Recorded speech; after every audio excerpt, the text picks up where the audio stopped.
Dracula by Bram Stoker, told by Stan Winiarski. Jonathan Harker's journal, kept in shorthand. Bistritz. Left Munich at 8:35 p.m. on 1st May, arriving at Vienna early next morning. Should have arrived at 6:46, but train was an hour late.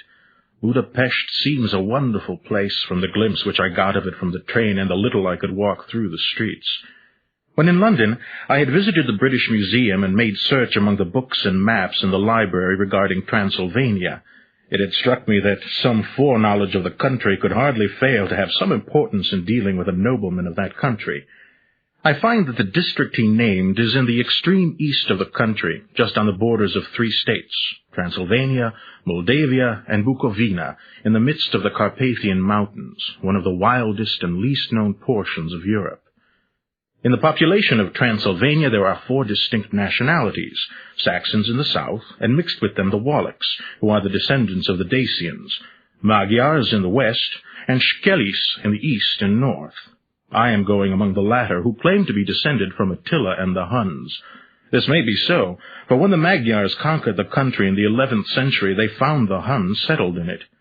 I read that every known superstition in the world is gathered into the horseshoe of the Carpathians, as if it were the center of some sort of imaginative whirlpool. If so, my stay may be very interesting. I must ask the Count all about them. I did not sleep well, though my bed was comfortable enough, for I had all sorts of queer dreams. There was a dog howling all night under my window, which may have had something to do with it, or it may have been the paprika, for I had to drink up all the water in my carafe, and was still thirsty. Towards morning I slept, and was wakened by the continuous knocking at my door, so I guess I must have been sleeping soundly then. All day long we seemed to dawdle through a country which was full of beauty of every kind. Sometimes we saw little towns or castles on the top of steep hills, such as we see in old missals. Sometimes we ran by rivers and streams which seemed from the wide stony margin on each side of them to be subject to great floods. At every station there were groups of people, sometimes crowds, and in all sorts of attire.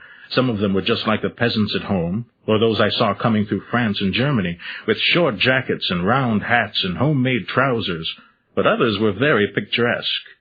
The strangest figures we saw were the Slovaks, who were more barbarian than the rest, with their big cowboy hats, great baggy dirty white trousers, white linen shirts, and enormous heavy leather belts, nearly a foot wide, all studded over with brass nails. They wore high boots, with their trousers tucked into them, and had long black hair and heavy black mustaches. They are very picturesque, but do not look prepossessing. It was on the dark side of twilight when we got to Bistritz, which is a very interesting old place.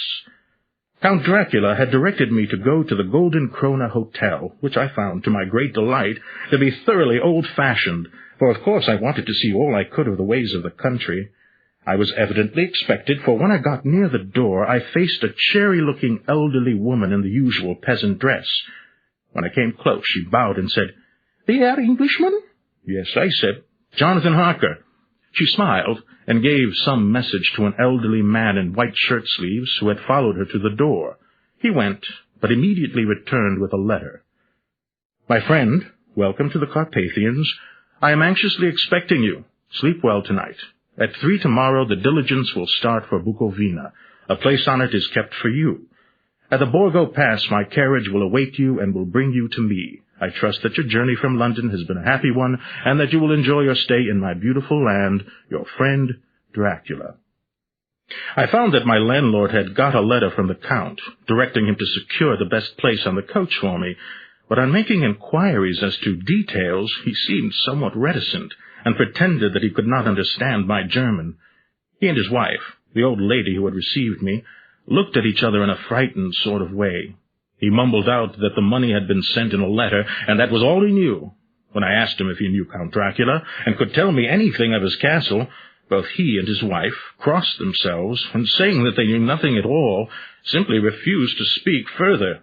It was so near the time of starting that I had no time to ask anyone else, for it was all very mysterious, and not by any means comforting. Just before I was leaving, The old lady came up to my room and said in a very hysterical way, "Must you go, oh young hare, must you go?" She was in such an excited state that she seemed to have lost her grip on what German she knew, and mixed it all up with some other language which I did not know at all. I was just able to follow her by asking many questions. When I told her that I must go at once and that I was engaged on important business, she asked again, "Do you know what day it is?" I answered that it was the 4th of May. She shook her head as she said again, "Oh, yes, I know that, but do you know what day it is?" On my saying that I did not understand, she went on, "It is the eve of St. George's Day. Do you not know tonight, when the clock strikes midnight, all the evil things in the world will have full sway? Do you know where you are going and what you are going to?" She was in such evident distress that I tried to comfort her, but without effect. Finally, she went down on her knees and implored me not to go, at least to wait a day or two before starting. It was all very ridiculous, but I did not feel comfortable. However, there was business to be done, and I could allow nothing to interfere with it. I therefore tried to raise her up and said as gravely as I could that I thanked her, but my duty was imperative and that I must go. She then rose, dried her eyes, and taking a crucifix from her neck, offered it to me. She saw, I suppose, the doubt in my face, for she put the rosary round my neck and said, "For your mother's sake," and went out of the room. I am writing up this part of the diary whilst I am waiting for the coach, which is of course late, and the crucifix is still round my neck. Whether it is the old lady's fear, or the many ghostly traditions of this place, or the crucifix itself, I do not know, but I am not feeling nearly as easy in my mind as usual. If this book should ever reach Mina before I do, let it bring my goodbye. Here comes the coach. When I got on the coach, the driver had not taken his seat, and I saw him talking with the landlady. They were evidently talking of me, for every now and then they looked at me, and some of the people who were sitting on the bench outside the door, which they call by a name meaning word-bearer, came and listened, and then looked at me, most of them pityingly. I could hear a lot of words often repeated, queer words, for there were many nationalities in the crowd, so I quietly got out my polyglot dictionary from my bag and looked them out. I must say they were not cheering to me, for amongst them were Ordog, Satan, Pokol, Hell, Stregoitza, Witch, Vroluk, and Vlikloslak, both of which mean the same thing, one being Slovak and the other Servian, for something that is either werewolf or vampire. I must ask the Count about these superstitions. When we started, the crowd round the inn door, which had by this time swelled to a considerable size, all made the sign of the cross and pointed 2 fingers toward me. I shall never forget the last glimpse which I had of the inn-yard and its crowd of picturesque figures, all crossing themselves as they stood round the wide archway, with its background of rich foliage of oleander and orange trees in green tubs clustered in the center of the yard. Then our driver, whose wide linen drawers covered the whole front of the box seat, cracked his big whip over his 4 small horses which ran abreast, and we set off on our journey. One of my companions touched my arm. We swept round the base of a hill and opened up the lofty snow-covered peak of a mountain, which seemed, as we wound on our serpentine way, to be right before us. "Look, Ishten Shek," God's seat, and he crossed himself reverently. As we wound on our endless way and the sun sank lower and lower behind us, the shadows of the evening began to creep round us. Here and there we passed Czechs and Slovaks, all in picturesque attire, but I noticed that goiter was painfully prevalent. By the roadside were many crosses, and as we swept by, my companions all crossed themselves. Here and there was a peasant man or woman kneeling before a shrine, who did not even turn round as we approached, but seemed in the self-surrender of devotion to have neither eyes nor ears for the outer world. As the evening fell, it began to get very cold, and the growing twilight seemed to merge into one dark mistiness. There seemed to be some excitement amongst the passengers, and they kept speaking to the driver, one after the other, as though urging him to further speed. He lashed the horses unmercifully with his long whip, and with wild cries of encouragement urged them on to further exertions. Then, through the darkness, I could see a sort of patch of grey light ahead of us, as though there were a cleft in the hills. The excitement of the passengers grew greater. The crazy coach rocked on its great leather springs and swayed like a boat tossed on a stormy sea. I had to hold on. The road grew more level, and we appeared to fly along. Then the mountains seemed to come nearer to us on each side and to frown down upon us. We were entering on the Borgo Pass. One by one, several of the passengers offered me gifts, which they pressed upon me with an earnestness which would take no denial.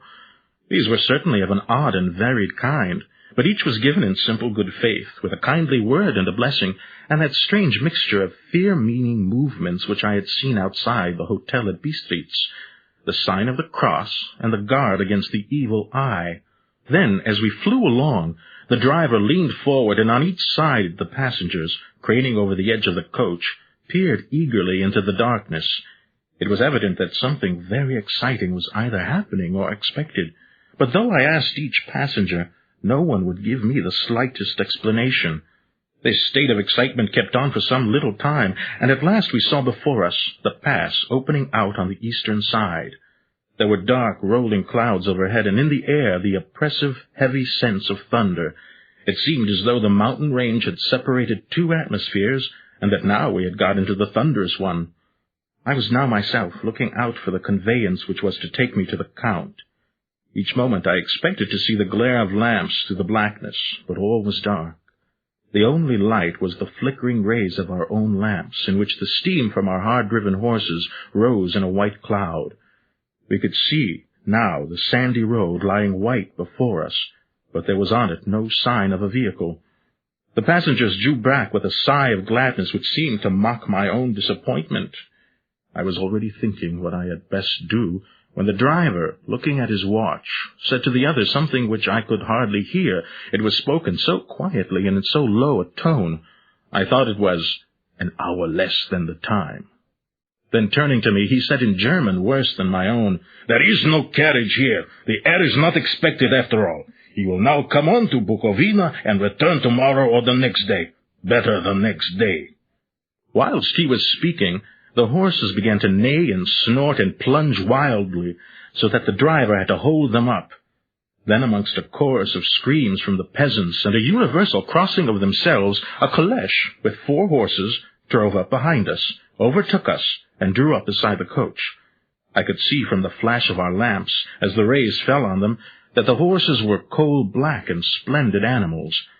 They were driven by a tall man, with a long brown beard and a great black hat which seemed to hide his face from us. I could only see the gleam of a pair of very bright eyes which seemed red in the lamplight. As he turned to us, he said to the driver, "You are early tonight, my friend." The man stammered in reply, "The English Herr, he was in a hurry," to which the stranger replied, "That is why, I suppose, you wished him to go on to Bukovina. You cannot deceive me, my friend. I know too much, and my horses are swift." As he spoke, he smiled, and the lamplight fell on a hard-looking mouth with very red lips and sharp-looking teeth as white as ivory. One of my companions whispered to another the line from Berger's Lenore, "For the dead travel fast." The strange driver evidently heard the words, for he looked up with a gleaming smile. The passenger turned his face away, at the same time putting out his 2 fingers and crossing himself. "Give me the Herr's luggage," said the driver, and with exceeding alacrity my bags were handed out and put in the caleche. Then I descended from the side of the coach. As the caleche was close alongside, the driver helping me with a hand which caught my arm in a grip of steel. His strength must have been prodigious. Without a word, he shook his reins, the horses turned, and we swept into the darkness of the pass. As I looked back, I saw the steam from the horses of the coach by the light of the lamps, and projected against it the figures of my late companions crossing themselves. Then the driver cracked his whip and called to his horses, and off they swept on their way to Bukovina. As they sank into the darkness, I felt a strange chill, and a lonely feeling came over me. But a cloak was thrown over my shoulders and a rug across my knees, and the driver said in excellent German, "The night is chill, mein Herr, and my master the Count bade me take all care of you. There is a flask of Slivovitch, the plum brandy of the country, underneath the seat, if you should require it." I did not take any, but it was a comfort to know it was there all the same. I felt a little strangely, and not a little frightened. I think had there been any alternative I should have taken it, instead of prosecuting that unknown night journey. The carriage went at a hard pace straight along, then we made a complete turn and went along another straight road.